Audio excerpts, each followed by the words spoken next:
ಗೃಹಲಕ್ಷ್ಮಿ ಯೋಜನೆಗೆ ಸರ್ಕಾರ major twist ಅನ್ನ ಕೊಟ್ಟಿದೆ. ಇನ್ನು ಮುಂದೆ ಒಂದು ಪ್ರಕ್ರಿಯೆ ಪೂರ್ಣಗೊಳಿಸದಿದ್ದರೆ ಗೃಹಲಕ್ಷ್ಮಿ ಹಣ ಕೈತಪ್ಪುವ ಸಾಧ್ಯತೆ ಕೂಡ ಇದೆ. ಅನರ್ಹರನ್ನ ಹೊರಗಿಟ್ಟು ಅರ್ಹರಿಗೆ ಮಾತ್ರ ಹಣ ತಲುಪಿಸಲು ರಾಜ್ಯ ಸರ್ಕಾರ ಹೊಸ ನಿಯಮ ಜಾರಿಗೆ ಮುಂದಾಗಿದೆ.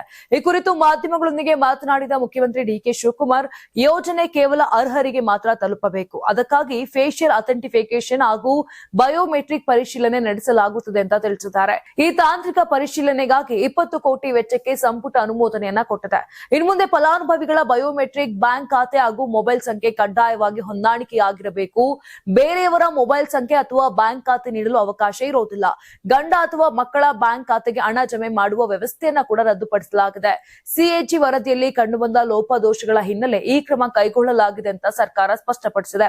ಸರ್ಕಾರದ ಪ್ರಕಾರ ಅರ್ಹ ಫಲಾನುಭವಿಗಳ ಯಾರನ್ನೂ ಯೋಜನೆಯಿಂದ ಕೈಬಿಡುವುದಿಲ್ಲ. ಆದರೆ ಯೋಜನೆಯ ಅಗತ್ಯವಿಲ್ಲದ ಆರ್ಥಿಕವಾಗಿ ಸಬಲ ಕುಟುಂಬಗಳು ಸ್ವಯಂ ಪ್ರೇರಿತವಾಗಿ ಗೃಹಲಕ್ಷ್ಮಿ ಸಹಾಯಧನ ತ್ಯಜಿಸಲು ಅವಕಾಶ ಕಲ್ಪಿಸಲಾಗಿದೆ.